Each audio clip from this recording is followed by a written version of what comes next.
Muy buenas noches con todos y todas, estimados colegas, a quienes han sido exclusivamente invitados a esta sala Zoom y para la mayoría que nos están observando a través de Facebook Live. Hoy tenemos el honor de contar con una profesional bastante experimentada en la temática que justamente se va a dictar. Y bueno, les recuerdo, la temática del día de hoy es la siguiente. La doctora Jennifer Egas-Lenz va a dictar la jornada con el tema Formas de abuso infantil, prevención y contención en el marco del curso Prevención y Tratamiento del Abuso al Infante. Pero para conocer un poquito más a la doctora Jennifer Egas, vamos a leer el resumen de su hoja de vida para que podamos ver la experiencia que tiene la doctora, ¿no? Y que tenemos justamente el honor de poder verle y escucharle el día de hoy. Bueno, la doctora es directora de la American Psychological Association. Asimismo, bueno, es de nacionalidad argentina. Es licenciada en lo que es psicología clínica, especializada en clínica de familia y clínica del abuso infantil. Asimismo, está justamente generando un libro acerca del abuso sexual infantil y sus consecuencias en la adultez. Lucha activamente la doctora por los derechos de la infancia y la familia en Argentina y en Colombia. Asimismo, posee un consultorio en donde atienden niños, adolescentes, mujeres, familia, principalmente en situaciones de abuso sexual, depresión, ansiedad, estrés postraumático, impedimentos de vínculo y trauma infantil. La doctora ha sido formada como psicoanalista en la Universidad de Buenos Aires, Argentina. Asimismo, posee un grado de ciencias en psicología clínica en la Universidad Cristiana del Mississippi, Estados Unidos. Actualmente se encuentra cursando el grado de especialista en neuropsicología, infancia y adultez en la TES Universidad Tecnológica en la Ciudad de México. Tiene las certificaciones como tesis de especialización en clínica de familia en Estados Unidos, así como especialización en neuropsicología y emociones, infancia y adultez. Tiene también un grado de ciencias en psicología que es equivalente a psicología clínica en Latinoamérica. Áreas de interés en psicología de la doctora y en la que se ha especializado respecto a la investigación es neuropsicología de infancia y adultez y clínica de familia. Asimismo, es miembro profesional, de la Convención Americana de Psicólogos. Ha sido psicólogo, ha trabajado, ha laborado como psicóloga clínica en el programa para violencia doméstica de la Administración contra la Violencia de Género en Carolina del Norte, Estados Unidos. Asimismo, ha ejercido labores como psicóloga clínica en EGAS Psicología, consultorio de psicología, que es el consultorio que la doctora ha fundado. Posee una licencia estatal en Carolina del Norte al respecto y bueno, es miembro activa hasta el momento de la Asociación Americana de Psicólogos. Entonces, en ese sentido, tenemos una ponente de poleas, una ponente bastante experimentada, del cual estoy seguro que vamos a aprender un montón. En ese sentido, doctora Jennifer, es de verdad, muchas gracias por haber estado el día de hoy. Tenemos ese honor de conocerle y bueno, Dios le bendiga en su ponencia y adelante, doctora, le escuchamos. Gracias, Daniel. Bueno, antes de empezar la clase, solo agradecerles por la invitación y por el espacio, ¿no?, que brindan de poder desplegar una problemática que mundialmente cada vez afecta más y más infantes y que tiene un poco su origen un poco en el desconocimiento y, y también de pronto en la falta de información, ¿no? Así que yo les agradezco a ustedes la invitación y bueno, vamos a iniciar. Dame un segundo.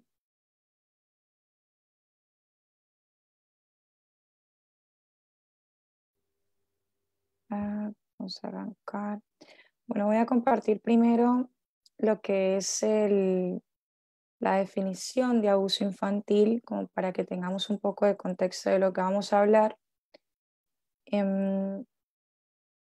Yo la definición que manejo de abuso infantil es la que maneja la Organización Mundial de la Salud, la OMS, que me parece que es una de las definiciones más completas, donde se define el maltrato infantil como los abusos y la desatención de la que son objetos los menores de 18 años, aunque haya países donde la mayoría de edad es un poco más, como por ejemplo acá en Argentina, donde es 21 años, pero incluye todos los maltratos, todos los tipos de maltrato físico o psicológico, entre los que se encuentran el abuso sexual, la desatención, la negligencia, la explotación comercial y cualquier tipo de maltrato que pueda causar un daño a la salud, al desarrollo o a la dignidad del niño, o poner en peligro la supervivencia en el contexto de una relación de responsabilidad, confianza o poder.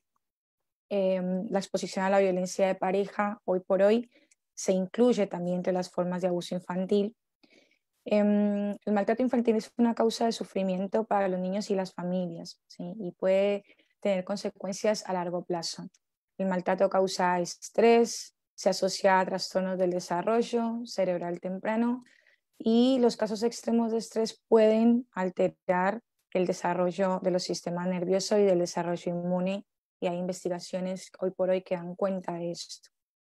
En consecuencia, también hay investigaciones que han arrojado resultados que dan cuenta de que los adultos que han sufrido maltrato en la infancia corren mayor riesgo de sufrir problemas conductuales, físicos y mentales. Con lo cual, la cuestión de informarnos y de conocer sobre el abuso infantil tiene, si bien tiene importancia porque corresponde que nosotros como adultos garanticemos el bienestar de los derechos de los niños y garanticemos que se cumplan, la realidad también es que informarse sobre el abuso infantil y saber sobre el abuso infantil implica una cuestión de inversión a largo plazo, ¿sí? Por esta cuestión de que cuando los chicos son abusados tienen más tendencia a convertirse en adultos que pueden llegar a ser también abusadores o que pueden presentar patologías mentales que de pronto una persona que no ha sido abusada en su infancia capaz no tiene tendencia a presentar, ¿sí?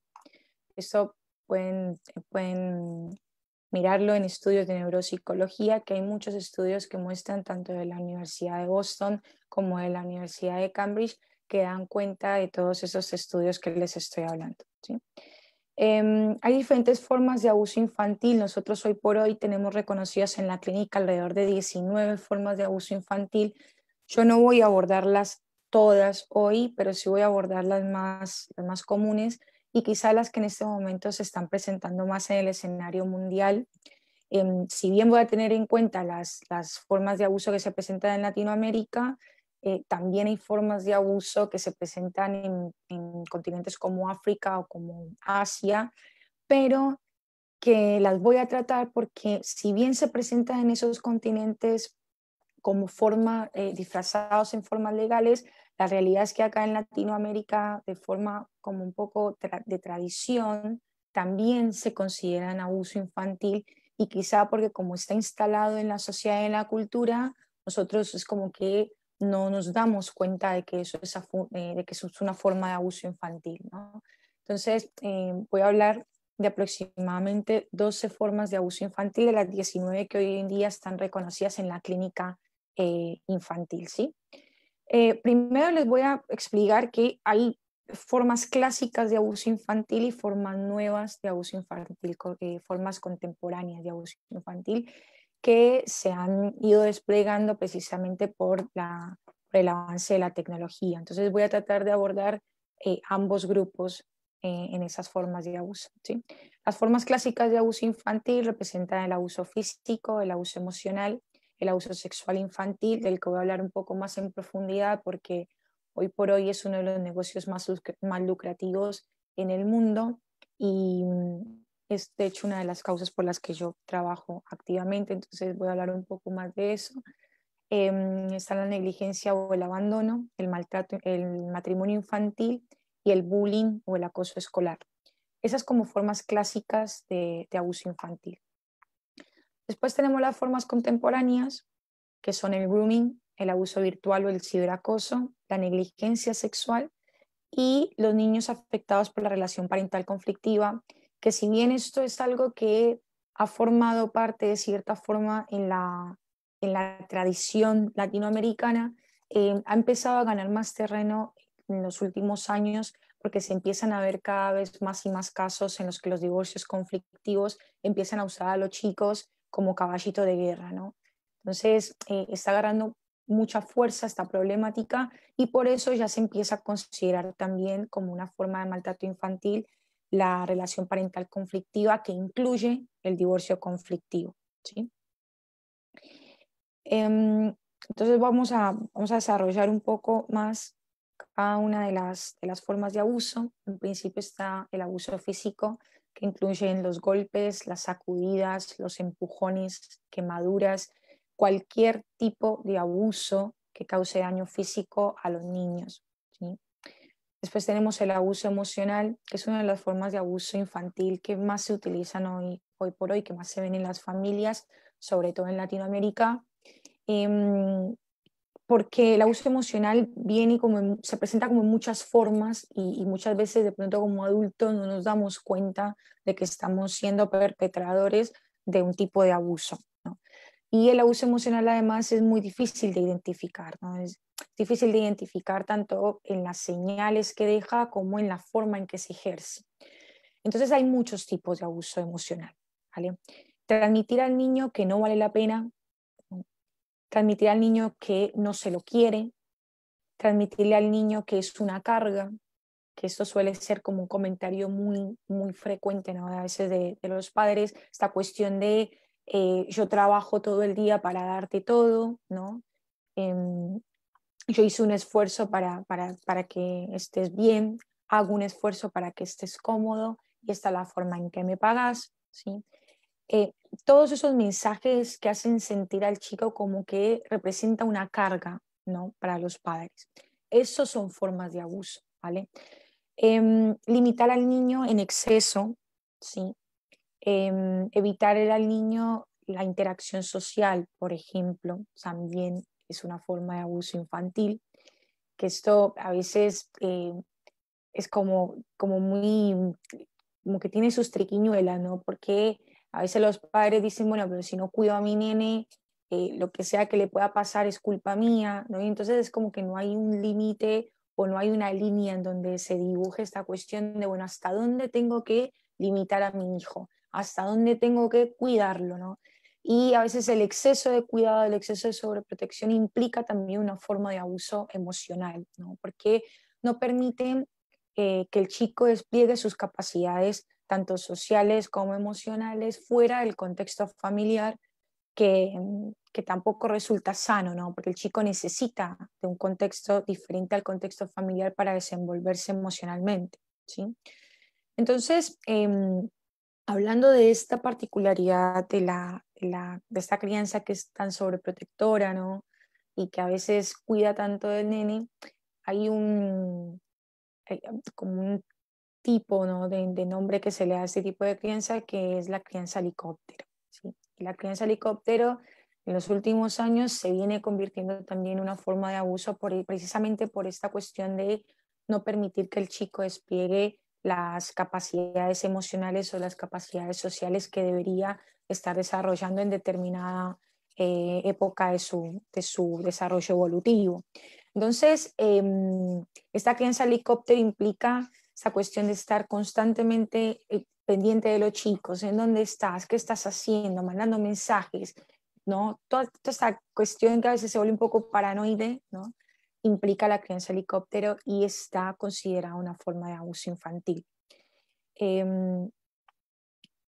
yo no sé si Daniel tiene ya organizado esto, no le he preguntado, pero si quieren hacer consultas y esto, no sé si pueden hacerlas por el chat o vos de pronto me vas avisando cuando hagan preguntas, no sé cómo lo manejan. Sí, estimada, al final de la exposición de las preguntas que escriban, no solamente aquí, sino en inbox o en comentarios en el Facebook, se las Okay. trasladamos. Sí, sí. Pero vos estás a cargo de eso. No, sí, no hay problema, doctora. Estoy Ok, atento perfecto. aquí. Yo para Y quedarme estoy tranquila escuchándole con entonces. mucho placer, de verdad. Ok, perfecto entonces. Bueno, entonces sigo. Bueno, la siguiente forma de abuso infantil es el ASI o abuso sexual infantil. Y aquí, como les dije, voy a de pronto explayarme un poquito más. Primero porque el abuso sexual infantil se ha convertido en un negocio a nivel mundial y es por hoy, de hecho, algunas formas de abuso sexual infantil son hoy por hoy negocios realmente lucrativos, ¿no? La pornografía infantil en línea, por ejemplo, hoy por hoy representa el segundo negocio más lucrativo en el mundo. Entonces, siempre que, bueno, que se presentan esos espacios es como que intento de alguna forma ilustrar también en esta cuestión del abuso sexual infantil, porque así como hay nuevas formas de abuso infantil constantemente, el abuso sexual infantil pareciera que obviamente que esto es perversidad de los adultos, pero es como que cada vez se encuentra más y más formas de desplegarse, ¿no? Entonces, el abuso sexual infantil tiene alrededor de 6 tipologías, ¿sí? En el abuso sexual infantil también hay abuso de tipo clásico y abuso de tipo contemporáneo, y el abuso sexual infantil de tipo contemporáneo es precisamente el que se desarrolla a través de las redes sociales y a través de la Internet, ¿no? Entonces vamos a hablar un poco de eso. Entonces, acá hay una diferencia. Lo primero que voy a tratar de hacer con el tema del abuso sexual infantil es una diferenciación entre lo que es el abuso sexual, que se conoce como el abuso que se infringe sin acceso carnal, y la agresión sexual infantil, que es la que implica la agresión, el acceso carnal violento, ¿sí? Hay una diferenciación entre una y otra, y por qué intento hacer esta diferenciación, porque cuando se abordan estos temas, cuando se aborda esta temática o cuando los chicos hacen una confesión espontánea de abuso sexual infantil, eh, no es la misma forma en la que se enfrenta el abuso sexual infantil que ha sido perpetrado con acceso carnal violento que el abuso sexual infantil que no lo ha sido, ¿no? Entonces, por eso intento separar esas dos formas de abuso sexual infantil. Yo, a efectos de comunidad, lo llamo así, ¿sí? No, esto no es mío, esto es a nivel general. La sigla de abuso sexual infantil es así, así que bueno, así me voy a seguir refiriendo con respecto al tema. Entonces, el abuso sexual se conoce como el abuso sexual que se perpetra sin violencia física, pero que tiene un alto grado de violencia psicológica y de violencia emocional, ¿sí? Este tipo de abuso sexual incluye lo que son los besos prolongados o en lugares donde no corresponde que los niños sean besados, ¿sí?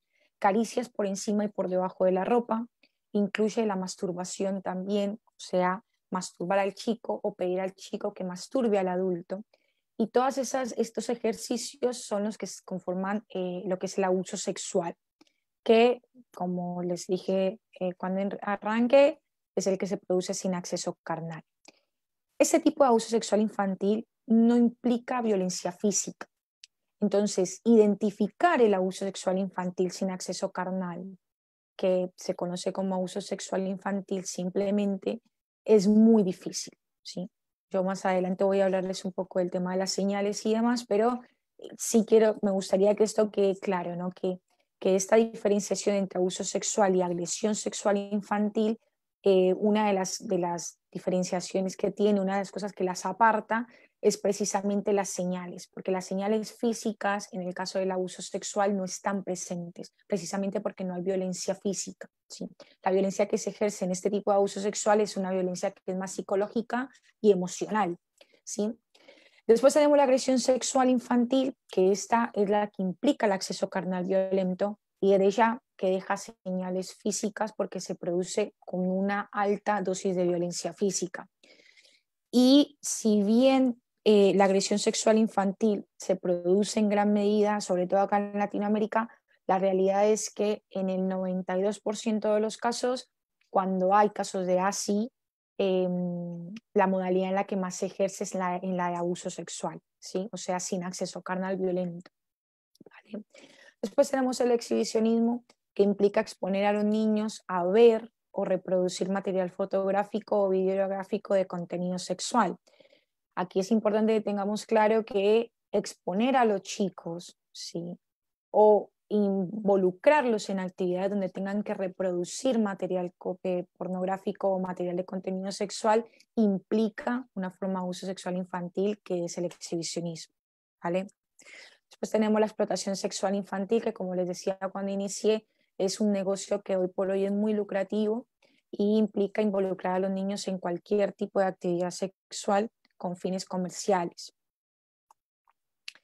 Después tenemos el grooming en línea o lo que se conoce en la clínica como el engaño pederasta. Y acá voy a hacer un paréntesis para hacer una diferenciación entre lo que es la pederastia y lo que es la pedofilia, que son dos conceptos que a veces se conocen tanto dentro de lo que es el abuso infantil, pero que de pronto no se sabe cuál es la diferencia y se utilizan indiferenciadamente, ¿sí? La pedofilia es un trastorno mental en el que una persona tiene deseos o fantasías sexuales con un menor de edad, ¿sí? Y en el cual hay una diferencia de edad de entre 3 y 4 años entre la persona que tiene la fantasía sexual con el chico y el chico que está siendo víctima de esa fantasía sexual. Tengan en cuenta que yo estoy hablando de fantasía sexual, ¿sí? O sea, estoy hablando de imaginación. Es por eso que la pedofilia es un trastorno clínico, es un trastorno mental. La persona pedófila es una persona enferma, ¿sí?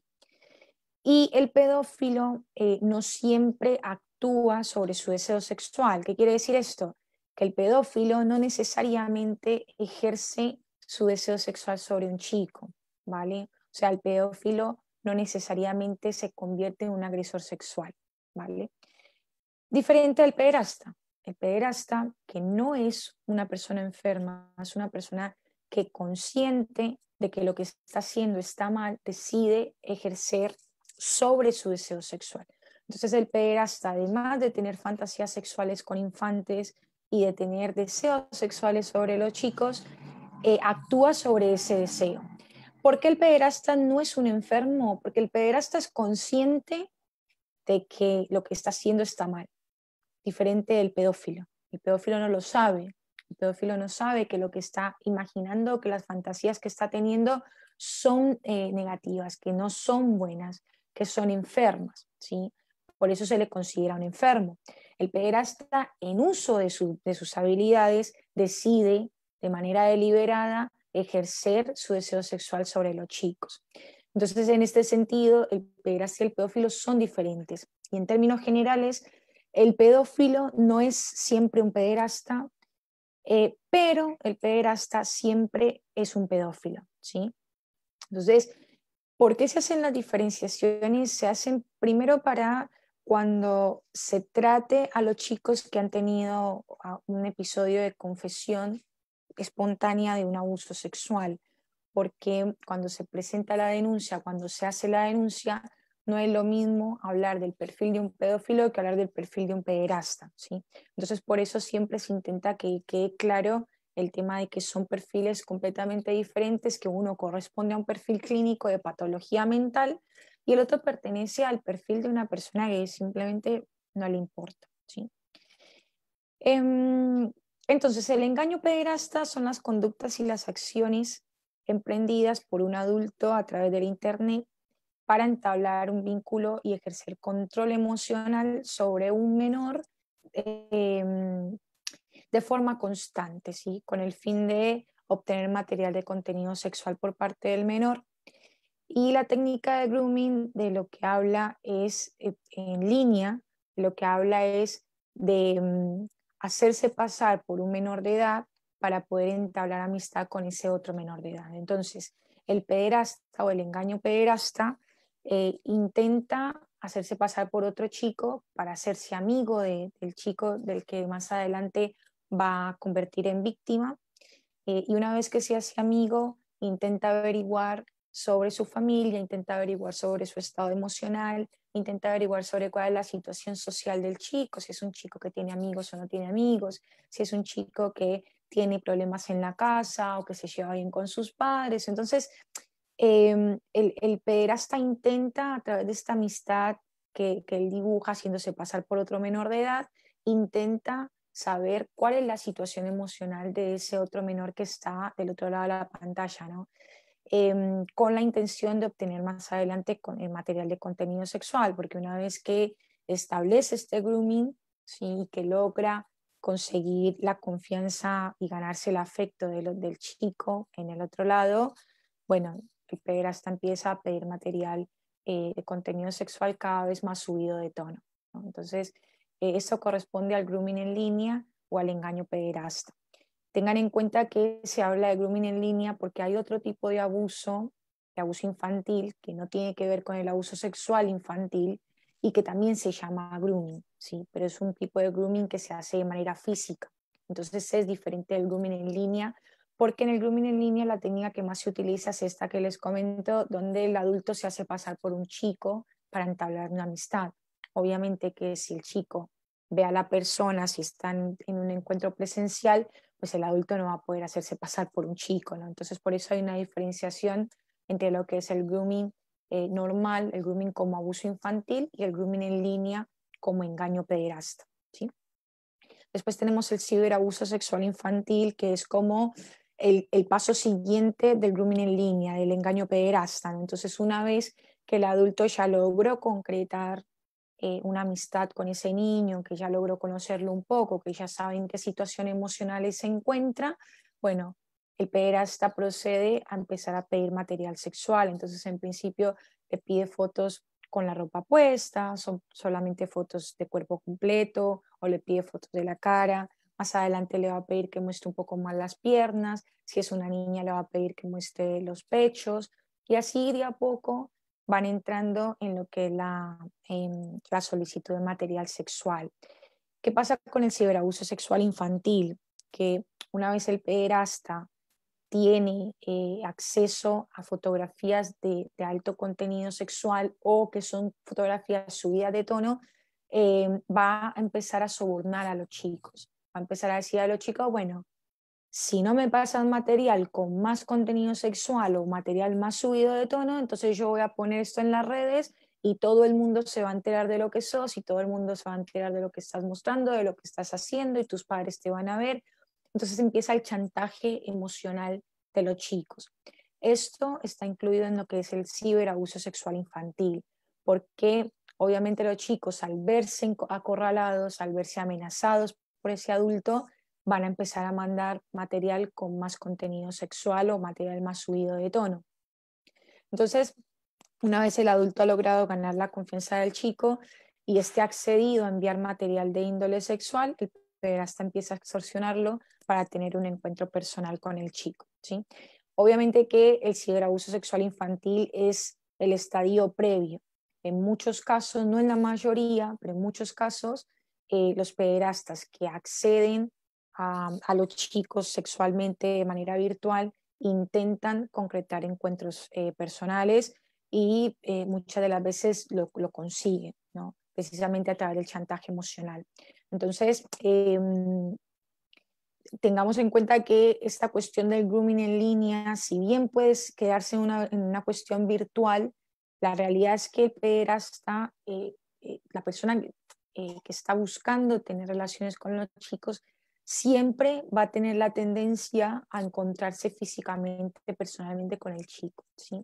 Y este es uno de los grandes peligros, el tema del grooming en línea, el tema del ciberabuso sexual infantil. Así que bueno, igual vamos a ir hablando de esto más adelante. Después tenemos la otra forma de abuso sexual infantil se ha constituido también una de las formas más comunes, que es el turismo sexual infantil. ¿Qué quiere decir esto? Cada vez más los países, les pido disculpas, cada vez más los países que tienen un alto índice de turismo ofrecen a los chicos, a los turistas que visitan los países. Y se ha convertido en un negocio, perdón, les pido disculpas, que me cayó algo en el ojo, perdón. Se ha convertido en un negocio porque cada vez hay más índices de familias que debido a la pobreza, debido a la falta de educación y demás, ofrecen a los chicos, a los turistas que visitan estos países, ¿no?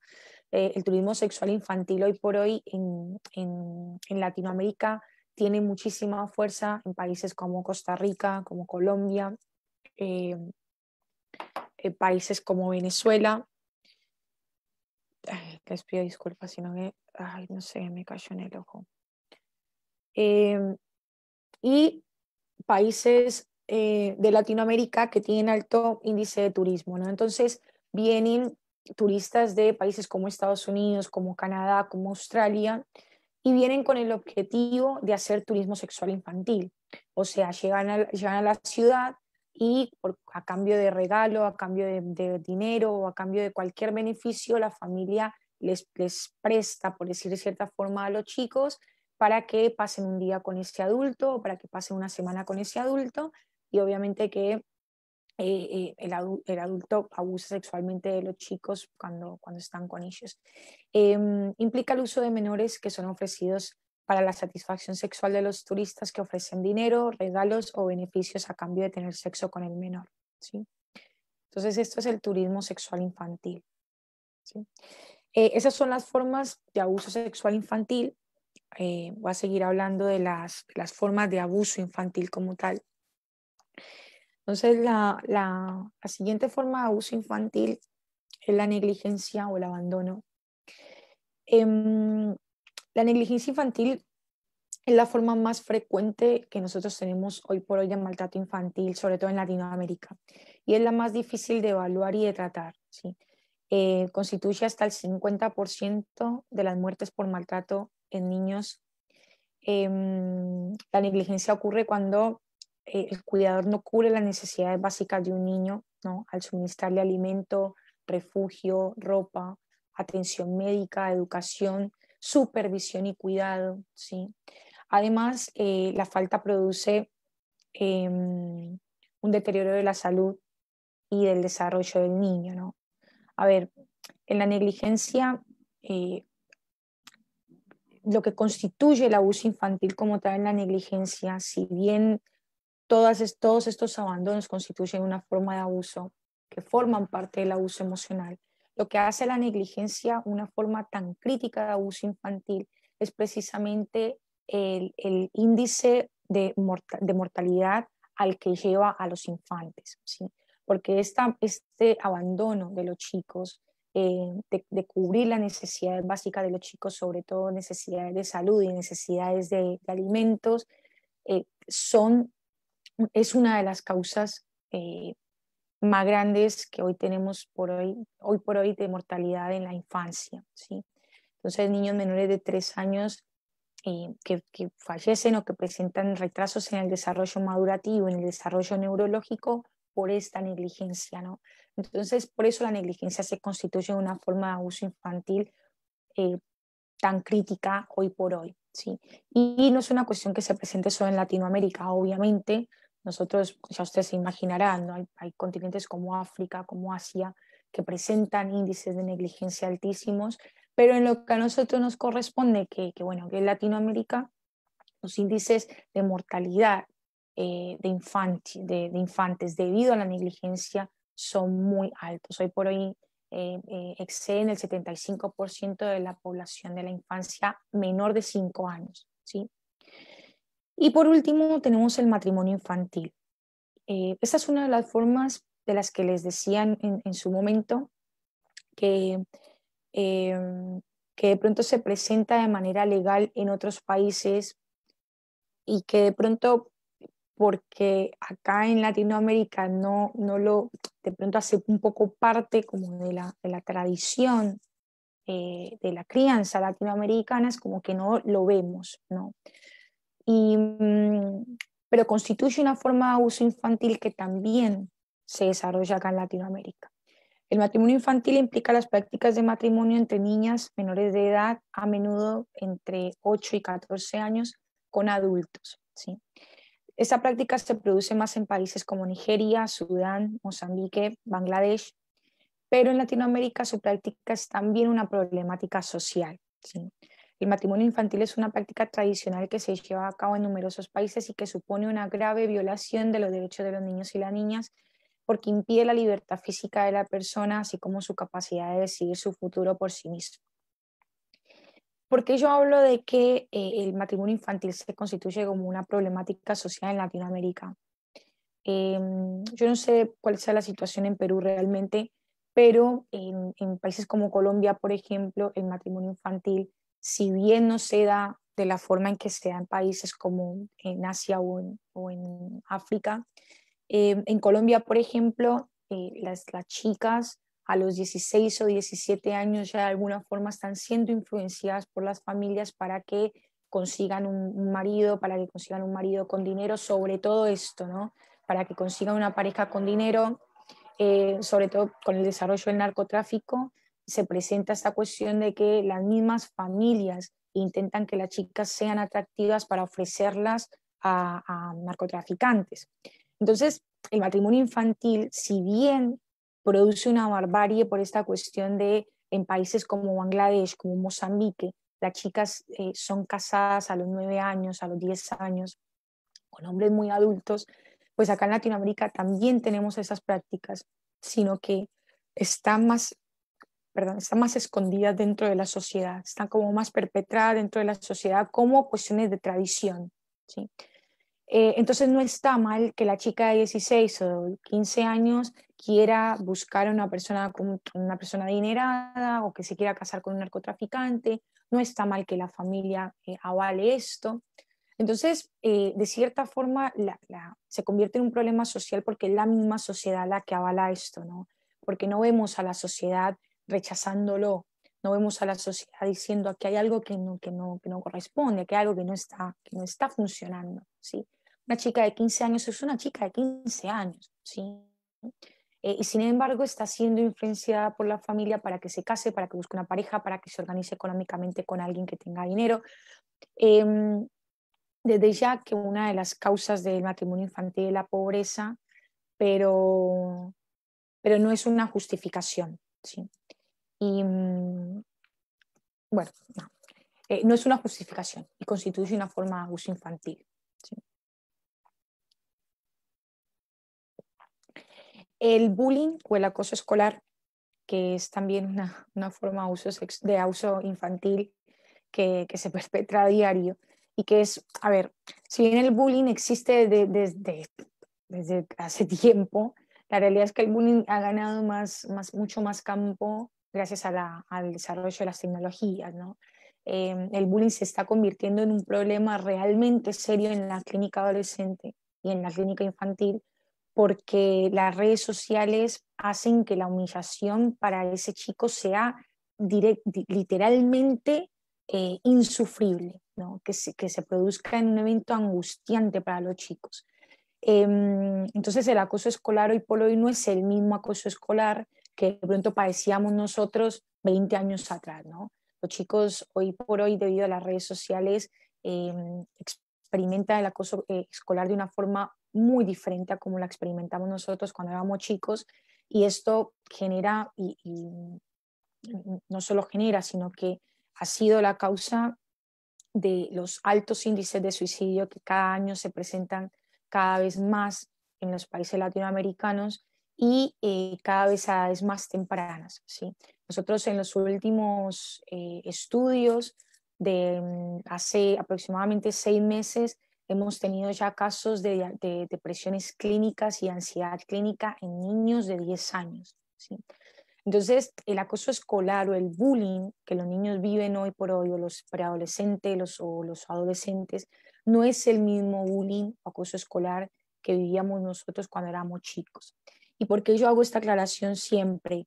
Porque, porque a veces los padres, a veces a los adultos nos cuesta entender, pero ¿por qué vas a sufrir tanto? Si, bueno, si yo también sufrí de bullying y estoy bien, ¿no? Y la realidad es que el bullying que se sufre ahora, que sufren los chicos ahora, no es el mismo, ¿sí? Esta cuestión de las redes sociales y el desarrollo de la tecnología lo hace mucho peor que el bullying o que el acoso escolar que se vivía años atrás. Entonces, el acoso escolar, que hoy por hoy también está conocido como el hostigamiento escolar o el maltrato escolar, es cualquier forma de maltrato psicológico, verbal o físico producido entre estudiantes de forma reiterada a lo largo de un tiempo determinado, tanto en el aula como a través de las redes sociales. Los protagonistas de los casos de acoso escolar suelen ser niños y niñas en proceso de entrada a la adolescencia, pero hay una ligera diferencia en el cual las niñas son mayoritariamente víctimas del acoso escolar, ¿sí? Aquí no voy a extenderme mucho porque hay otra especie de acoso en línea que significa una forma de abuso infantil también, que es este tema de la reproducción de material humillante o de material que revictimiza a la víctima, ¿sí? Pero de eso voy a hablar un poco más adelante. Lo que sí es importante tener en cuenta del acoso escolar o del bullying es esta cuestión de el desarrollo de las tecnologías y el desarrollo de las redes sociales han hecho que el proceso de bullying o que el acoso escolar se convierta en algo mucho peor de lo que padecíamos nosotros muchos años atrás, ¿sí? Es un acoso que es más angustiante, que es más perpetrante y que definitivamente es mucho más dañino en los chicos, ¿sí?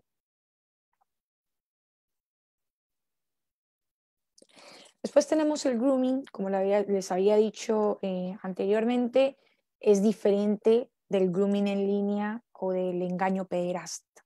En el grooming se asumen acciones por parte de un adulto que por lo general tiene tendencias pedófilas o pederastas y que proporcionan un acercamiento físico y emocional con el niño y la familia del niño con el fin de abusar sexualmente de este. Aquí está la diferencia entre el grooming en línea o el engaño pederasta y el grooming, ¿sí? El grooming se produce de manera presencial, ¿no? Y por lo general, en más del 90% de los casos, el grooming se produce con la firme intención de abusar sexualmente del chico, ¿sí? Y cuando digo abusar sexualmente del chico, me refiero a abuso sexual o a agresión sexual, o sea, sin acceso carnal violento o con acceso carnal violento, pero siempre es la intención del grooming, ¿sí? Y finalmente está el abuso virtual o el ciberacoso, que es la segunda pata de este bullying del que les hablaba hace un rato. El ciberacoso implica la producción y la reproducción de material de fotografía o video que resulta vergonzoso para la víctima y que al compartirse expone a la víctima a la humillación. A ver, esto me gustaría hacer un paréntesis aquí grande para que quienes me estén escuchando sepan esto. Dentro del abuso virtual o del ciberacoso se ubica también consumir y distribuir el contenido humillante para la víctima, ¿sí? ¿Por qué? Porque cuando nosotros compartimos, cuando damos un like, cuando damos un share sobre determinado post, nosotros lo que estamos haciendo al hacerlo es revictimizando a la víctima, ¿sí? Y por eso es que es tan importante que cuando se ve material de un chico siendo humillado en línea, en las redes sociales, no se comparta el material, no se ponga ningún tipo de reacción, así sea la reacción de enojo o la reacción de tristeza, porque esas reacciones son lo que genera que el post se comparta cada vez más y se viralice cada vez más, ¿sí? Entonces la reacción, aunque sea de tristeza o aunque sea de enojo, es una reacción y representa un punto a favor del algoritmo que hace que se viralice ese video. Entonces, reaccionar a esos videos donde un chico está siendo humillado o compartir esos videos donde un chico está siendo humillado implica también una forma de abuso, ¿sí? Implica también una forma de ciberacoso, simplemente por la revictimización de la víctima. ¿Qué es importante a tener en cuenta? Que esto lo aclaro acá porque después más adelante capaz se me pasa, es si ustedes quieren demostrar su enojo o quieren exponer la situación de que un chico está siendo humillado en redes, ustedes pueden comentarlo en sus posts, en su muro, ¿sí? Y comentar la situación, sin poner fotos, sin poner videos, sin poner material del chico que está siendo humillado. Simplemente lo exponen en redes, ¿sí? Comentando la situación.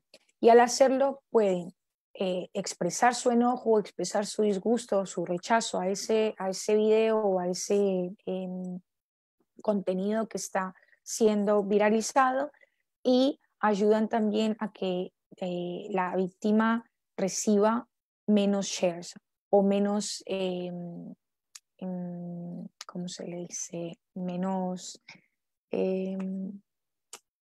bueno, no se revictimiza al haber menos reproducción del material que está siendo humillante para la víctima, ¿sí? La negligencia sexual es otra forma de abuso infantil. Y aquí, acá siempre tengo a los padres yéndome a la yugular con ese tema, ¿no?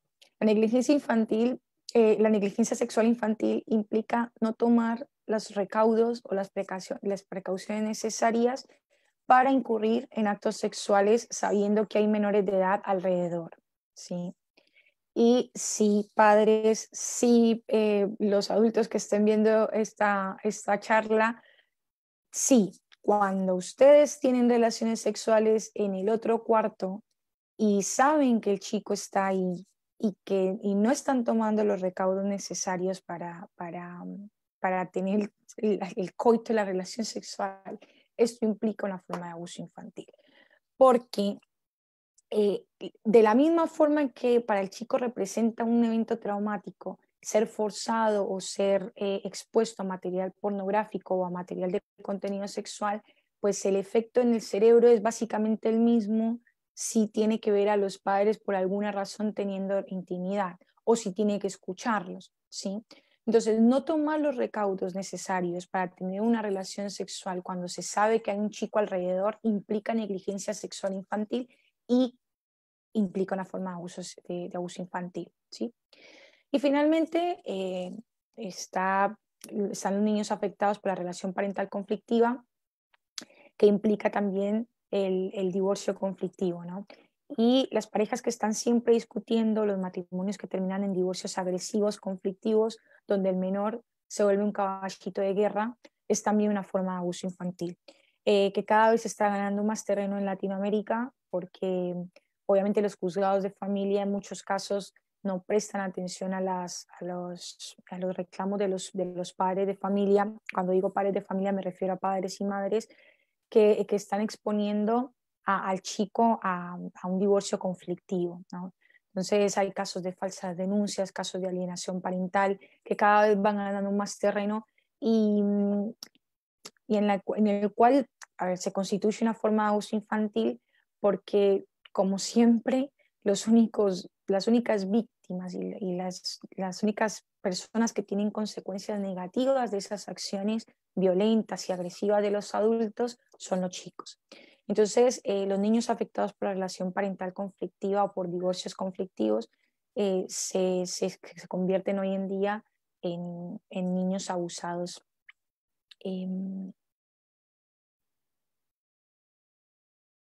Bueno, ¿cómo y cuándo informar a los niños sobre los riesgos de abuso? A ver, normalmente se sugiere que a los niños se les empiece a hablar a partir de los 12 años de los riesgos de abuso, sobre todo de abuso sexual infantil. Pero la realidad es que cada vez los niños son abordados a edades más tempranas y por todos los medios. Yo trabajo en clínica infantil, recibo los casos de abuso infantil, de abuso sexual infantil y, y a ver, yo soy una de las que promuevo que a los chicos se les hable de los riesgos de abuso infantil tan pronto como sea posible, ¿sí? Tan pronto como sea posible para mí, y yo me hago cargo de mis palabras, es a partir de los 5 años. A partir de los 5 años ya se puede empezar a hablar con los chicos de las formas de abuso infantil que existen. Ya se puede empezar a hablar con los chicos de que existe el bullying, de que existe el abuso en línea, de que existe el grooming, de que existe el abuso sexual infantil. A partir de los 5 años se puede empezar a hablar con los chicos de estas cuestiones. Desde ya que no es el mismo lenguaje que se va a usar con un chico de 5 años, el lenguaje que se va a usar con un chico de 10 años. Pero a partir de los 5 años se pueden empezar a desarrollar herramientas de lenguaje a partir de las cuales se les comunica a los chicos los riesgos de abuso infantil que hay. Incluso en el caso del abuso sexual infantil, antes de los 5 años ya se puede empezar hacer a los chicos conscientes de que su intimidad es de ellos, de que su cuerpo les pertenece a ellos, de que ellos son los dueños de su cuerpo, de que tienen total libertad sobre su cuerpo, que tienen que hacerlo respetar. Antes de los 5 años ya los chicos pueden empezar a diferenciar las partes de su cuerpo y los padres ya pueden empezar a hablarles a los chicos de que su cuerpo es importante, de que hay parte de su cuerpo que no puede tocar cualquier persona, que no tienen por qué ser besadas ni tocadas de determinada manera, ni acariciadas. Ya se puede empezar a hablar con los chicos sobre los nombres reales de cada una de las partes íntimas del cuerpo, ¿sí? Para evitar confusiones más adelante o para evitar precisamente una de las formas de prevención del abuso sexual infantil es precisamente esta, ¿no? La de decirles a los chicos, informarles a los chicos cuáles son los nombres reales de sus partes íntimas, de los senos, de la vulva, de la cola, ¿sí? ¿Por qué? Porque si llegase a haber algún tipo de abuso, el chico puede ir con propiedad y decir, esta persona me tocó en tal parte puntualmente, ¿sí? Y no ponerle nombres raros y no, que a veces acá en Latinoamérica tenemos como esta tendencia como porque los chicos son inocentes y no sé qué, entonces no, a la vagina le decimos galletita y a esto le decimos no sé qué, y después cuando el chico quiere de pronto expresar que está siendo abusado, que algo le está pasando, va y dice, no, es que me están tocando la galletita y la persona o el adulto que está escuchándolo no entiende qué está hablando el nene, ¿no? Pero le dice la galletita y la galletita puede ser la galletita que se está comiendo, ¿no? Entonces, por eso es, esta cuestión de nombrar las partes del cuerpo como corresponde implica, de hecho, una de las herramientas más efectivas para la prevención del ASI, ¿sí? Así que, como les venía diciendo, yo recomiendo que a partir de una edad tan temprana como los 5 años ya se empiecen a buscar escenarios en los que se pueda hablar a los chicos de las diferentes formas de abuso a la que pueden ser expuestos, ¿no? ¿Cómo se comunican los niños que están siendo víctimas de un abuso? A ver, los chicos tienen desde ya que diferentes formas de expresarse dependiendo de su edad madurativa. Un chico de 3 años no se va a expresar de la misma forma que un chico de 8 años, ¿no? Tienen diferentes maneras de desplegar la realidad interna, pero hay síntomas que son, estos síntomas me encantaría poderles dar una cuestión más detallada, pero bueno, una cuestión de tiempo es difícil, pero hay síntomas que son generales, ¿no? Y que se pueden percibir tanto en un chico de 3 años como un chico de 10 o un chico de 13, ¿sí? Entonces, estos síntomas generales son muestra de que puede haber algún tipo de abuso, de que el chico puede estar siendo víctima de algún tipo de abuso y son importantes tenerlas en cuenta. Estas señales son físicas, señales emocionales y señales cognitivas o psicológicas. ¿Sí? Las señales físicas, esto les repito, son generalidades, pero son generalidades que se encuentran across de todas las edades, ¿sí? Desde un chico de 3 años hasta un chico de 15, 16 años. ¿Sí? Señales físicas, marcas en el cuerpo, como moretones, rayones, arañazos, quemaduras, ¿sí? Sangrado en la boca o en las partes íntimas, infecciones urinarias o dilataciones anales, infecciones y secreciones orales, vaginales o anales, dolor físico al caminar o al gatear, tocar a otras personas de manera inapropiada. Esto es muy del abuso sexual infantil. Los chicos que tienen esta tendencia a ir a tocar las partes íntimas de otra persona y que no tienen noción de eso, esa es una de las señales físicas más evidentes de ASI, ¿sí? Lenguaje sexual inapropiado, conocimiento de la realidad mucho más desarrollado para su edad. Los chicos que están siendo víctimas de algún tipo de abuso infantil tienden a tener una capacidad madurativa un poco más avanzada de la que tiene cualquier chico a su edad.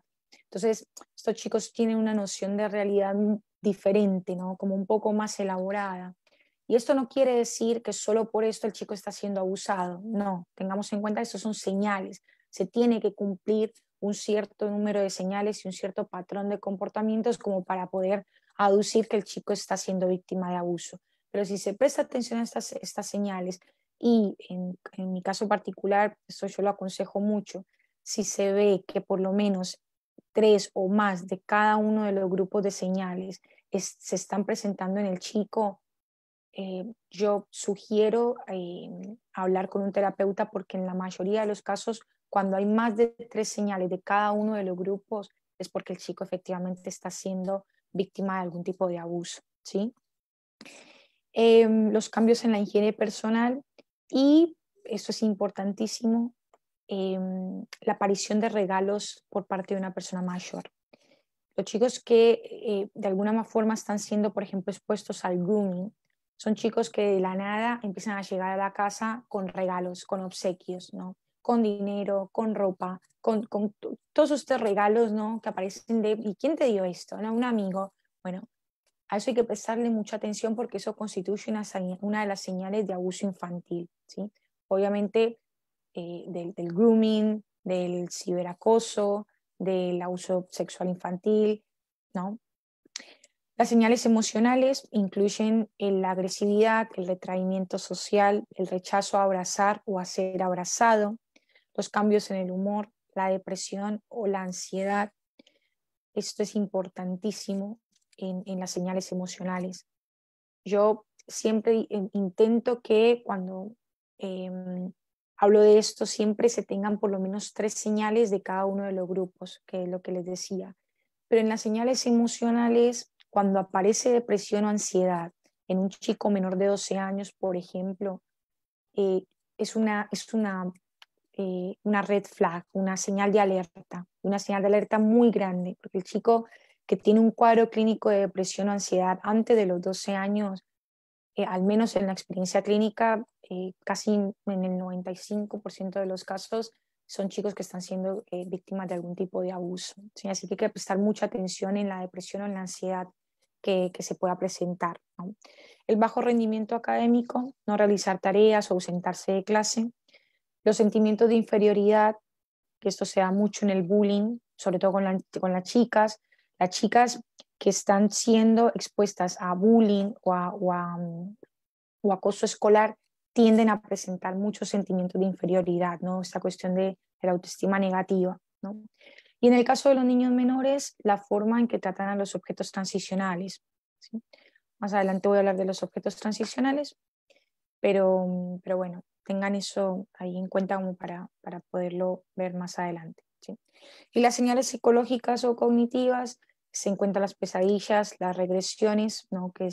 La regresión es un proceso clínico en el que la persona regresa a fases tempranas de su vida, ¿no? Entonces el chico que de pronto tiene 12 años empieza a hacerse pis en la cama, empieza a pedir un chupete, a hablar como un bebé, ¿no? Todas estas regresiones son señales psicológicas de algún tipo de abuso.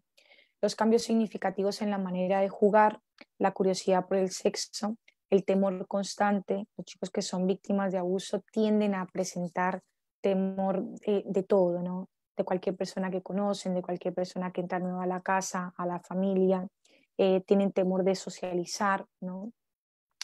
La preocupación excesiva por algún miembro de la familia, porque los chicos que están siendo abusados de alguna forma siempre tienen esta angustia de pérdida.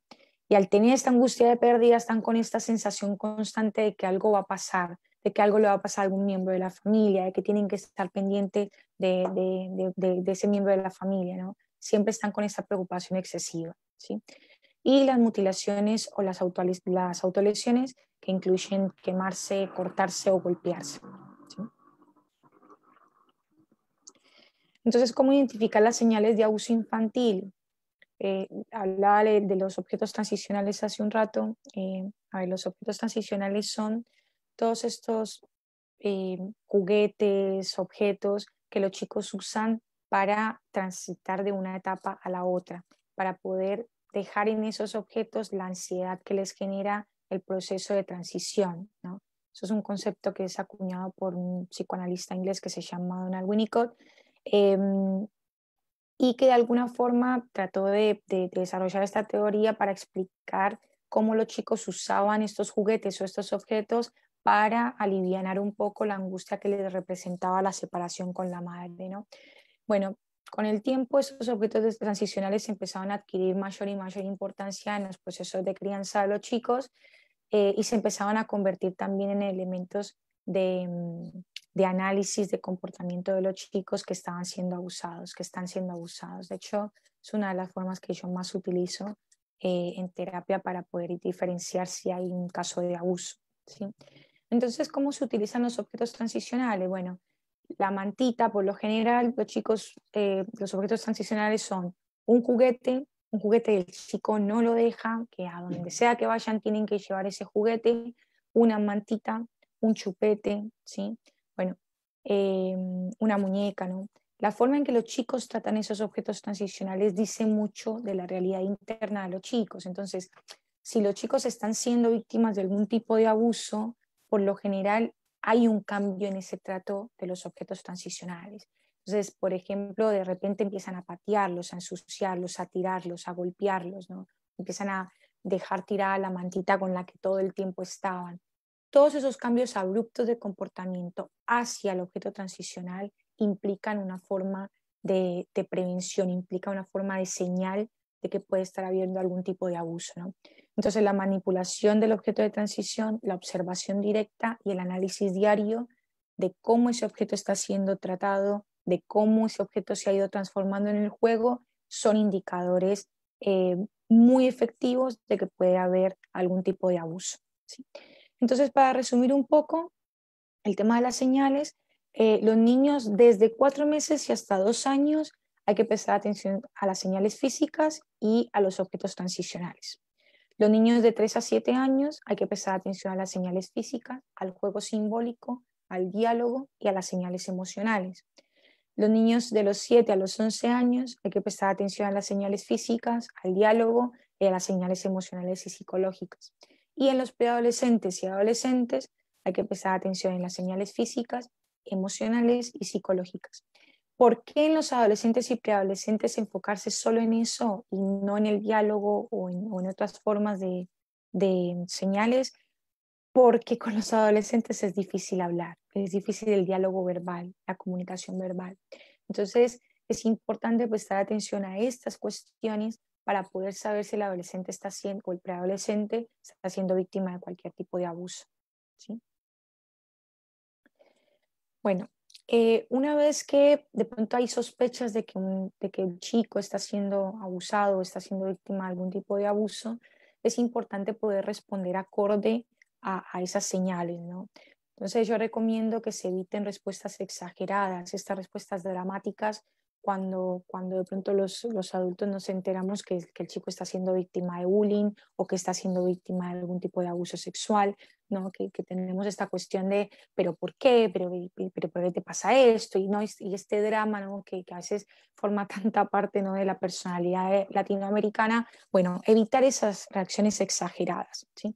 En el caso de los niños menores de 2 años hay que empezar a analizar el contexto y realizar una observación diaria para por al menos una semana de las señales físicas que les hablaba hace un rato, de los objetos transicionales, hacer una observación durante una semana y si en esa semana se presentan cambios abruptos de los tratos en el juego transicional o señales físicas en el nene, como las que les dije, como irritación en las áreas vaginales, irritación en el área oral, golpes en el cuerpo, moratones, este tipo de señales físicas, bueno, hay que acudir a un psicólogo o a un terapeuta, ¿sí? En los niños mayores de 5 años es necesario hablar con el niño y hacer preguntas que resulten de ayuda para realizar una denuncia posterior, pero que no sean invasivas. ¿Cuáles son ese tipo de preguntas? Que no sean invasivas ni persuasivas. Por ejemplo, ¿recuerdas cuándo sucedió? ¿Puedes decirme dónde pasó? ¿Recuerdas si hicieron algo con tu ropa? ¿Puedes decirme si era una persona grande o era una persona pequeña? ¿Recuerdas dónde estábamos nosotros cuando esto pasó? Entonces, nuevamente le digo, preguntas que no sean persuasivas ni invasivas, pero que resulten después de utilidad a la hora de hacer una denuncia formal, ¿sí? No expresar sentimientos de culpa o no culpar a los chicos, esto es importantísimo porque cuando se expresan sentimientos de culpa, que por lo general también es una de las primeras reacciones que presentan los adultos, el chico se siente culpable, el chico asume esa culpa que tiene el adulto como propia, ¿sí? Y esto hace que el sentimiento que tiene el chico negativo, la angustia, la ansiedad que está sintiendo, se intensifiquen debido a la culpa que siente de que alguien que ellos quieren se está sintiendo culpable, se está sintiendo mal de lo que les ha pasado. Entonces hay que evitar los sentimientos de culpa, ¿sí? Y si el niño ha expresado sentirse incómodo o hemos percibido que el niño se siente incómodo ante determinado adulto, inmediatamente evitar el contacto o evitar los momentos en que ese adulto se encuentre solo con el chico, ¿sí? Sin importar de quién se trate. Entonces es importante tenerlo en cuenta porque, por ejemplo, en el abuso sexual infantil, eh, el 88% de los casos que tenemos en Latinoamérica están perpetrados por miembros de la misma familia, ¿sí? O sea que no importa de quién se trate, si vemos que el chico se siente incómodo frente a esa persona, inmediatamente se debe cortar el vínculo con esa persona o evitar que el chico esté solo con esa persona, ¿sí? Después hay que tener en cuenta también el entorno familiar, porque el entorno familiar también es un caldo de cultivo para el abuso infantil. Las personas que cuidan al niño son los que tienen la responsabilidad de asegurar el entorno del chico y de brindarle herramientas que faciliten su forma de expresión. Entonces, un ambiente hostil, agresivo, en el que el niño no se siente cómodo, va a generar todo tipo de sentimientos de temor y de duda que van a alimentar la inseguridad, el miedo y la culpa en el niño que está siendo o ha sido víctima de algún tipo de abuso. Entonces es importante que la familia entienda que es el primer contexto que debe brindarle contención y espacio de despliegue emocional a los chicos, ¿sí? Entonces, un espacio de violencia, de agresión, lo único que va a hacer es que el chico se guarde cualquier sentimiento de abuso que esté sintiendo, ¿sí? Y esto es en todo tipo de abuso. Esto puede ser desde el abuso escolar hasta el abuso sexual infantil, ¿sí? Hay que brindarle herramientas al chico desde el contexto familiar que le permitan desarrollar sus emociones y contar abiertamente que está siendo víctima de algún tipo de abuso, ¿sí? Entonces, la violencia psicológica, emocional o física entre padres no ayuda, ni entre adultos cercanos al niño, ni de parte de los adultos hacia el niño, ¿sí? Entonces, esos ambientes familiares desadaptativos se caracterizan por agresión, por mentiras, por violencia, ¿no? Por abusos de poder, para que se tenga en cuenta en qué tipo de escenarios el chico definitivamente no va a decir que está siendo víctima de abuso, ¿sí? Entonces, para terminar esta parte sobre cómo reaccionar ante una confesión de abuso o ante alguna sospecha de abuso, el primer paso, escuchar y analizar. El segundo paso, contener y planear. Y el tercer paso, actuar y denunciar, ¿sí? Entonces, se evalúan las condiciones del ambiente en el que el niño ha expresado ser víctima de cualquier tipo de abuso. La contención familiar es fundamental aquí. Se desarrolla un plan de acción en el que el niño sea el foco de las acciones a tomar, junto con un terapeuta, si es posible, que sea un terapeuta de familia o un terapeuta infantil, mucho mejor. Tomar medidas de afecto, dormir con el niño, bañarse con él, abrazarlo, dirigirle palabras de amor, de seguridad. Estas acciones también dependen del tipo de abuso al que el niño haya sido expuesto, porque si es un niño que ha confesado, que tenemos sospechas que es víctima de abuso sexual infantil, esas acciones que les acabo de decir tienen que frenarse un poco, ¿no? En el caso de Lassie, lo mejor es tomar distancia e intentar el contacto físico, pero de manera progresiva y hasta donde el chico lo permita, ¿sí?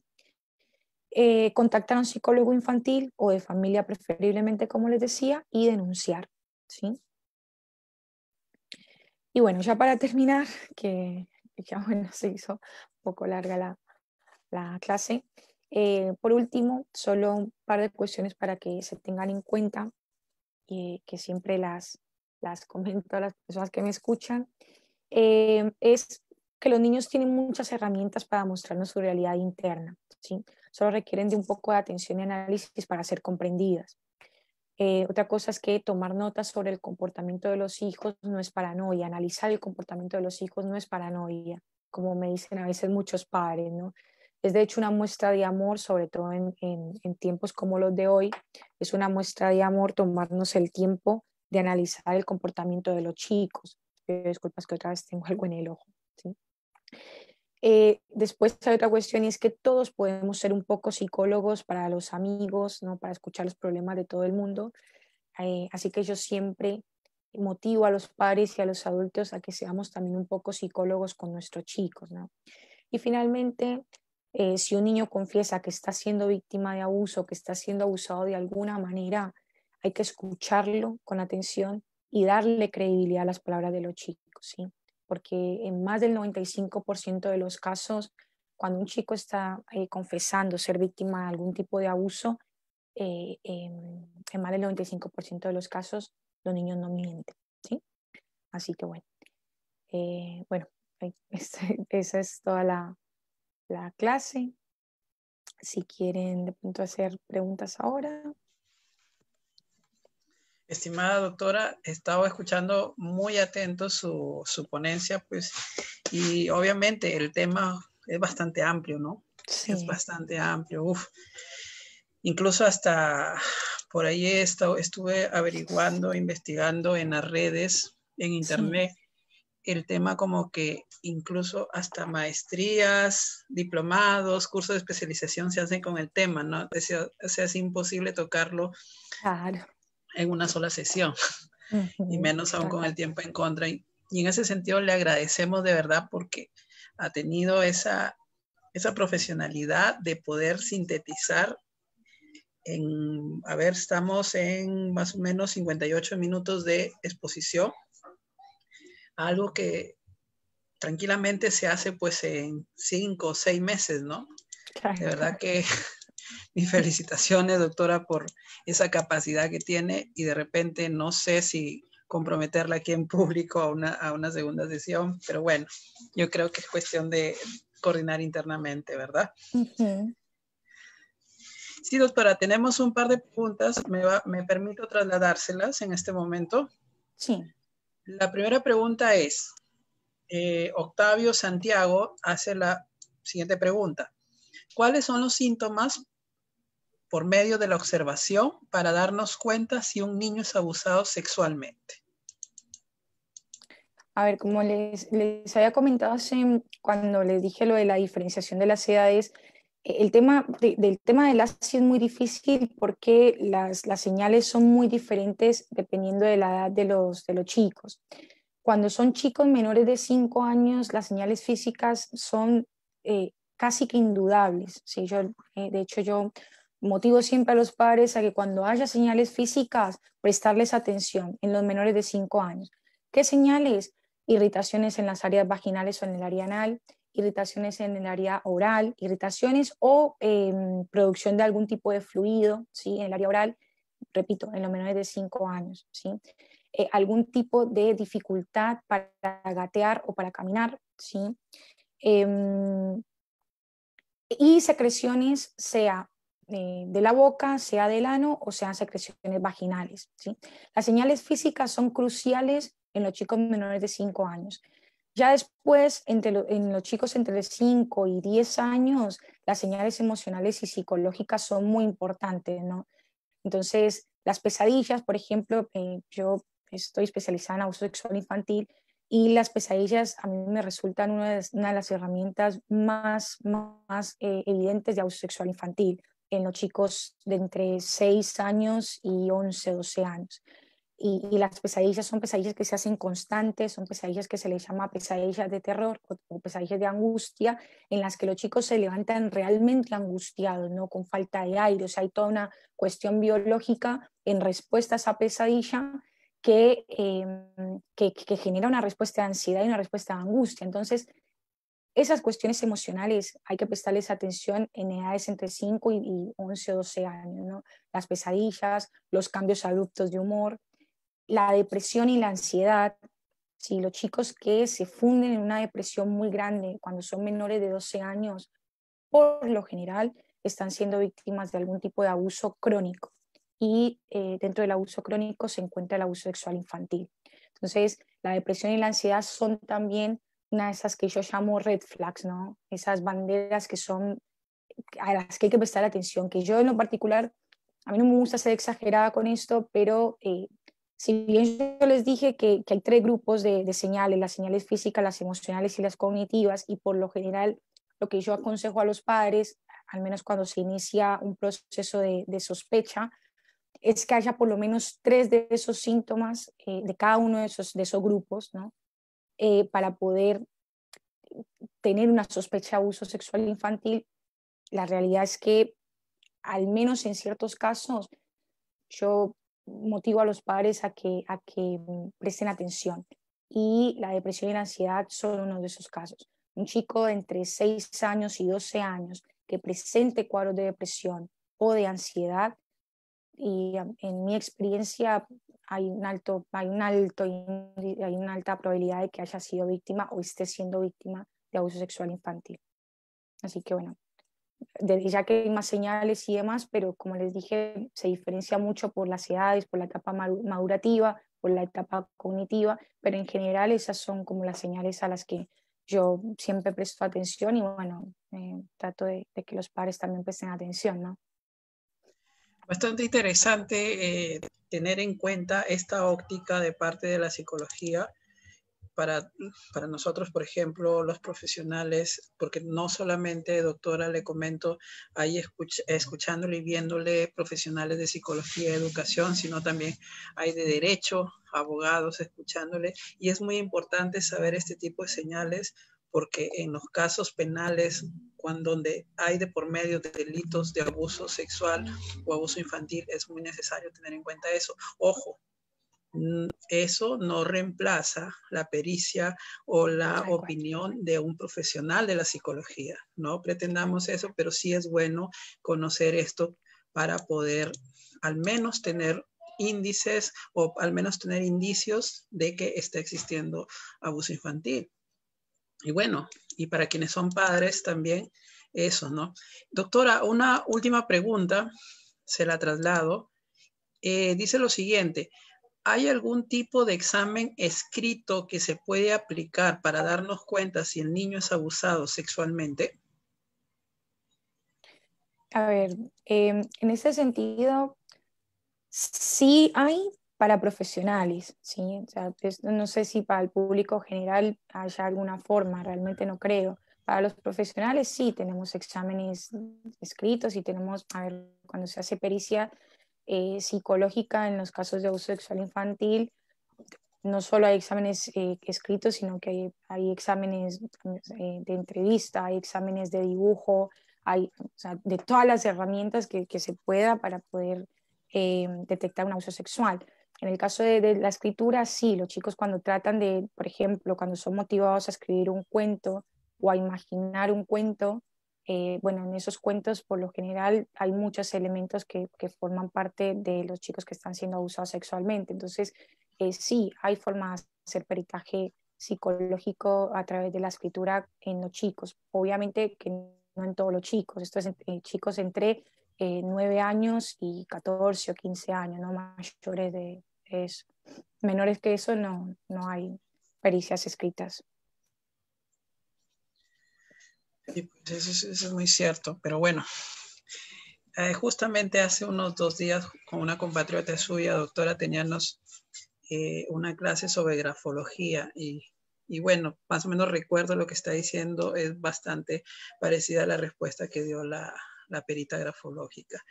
Bueno, doctora, en nombre de esta alianza de Asociación de Investigación EJUC, SPD y la Organización Internacional ENGIE, le damos las gracias eternas por haber tenido esa deferencia con nosotros y esa humildad de poder enseñar y transmitir sus conocimientos. De verdad que me he quedado bastante impresionado por la amplitud de conocimientos que usted maneja y la experiencia en la que los aplica, ¿no?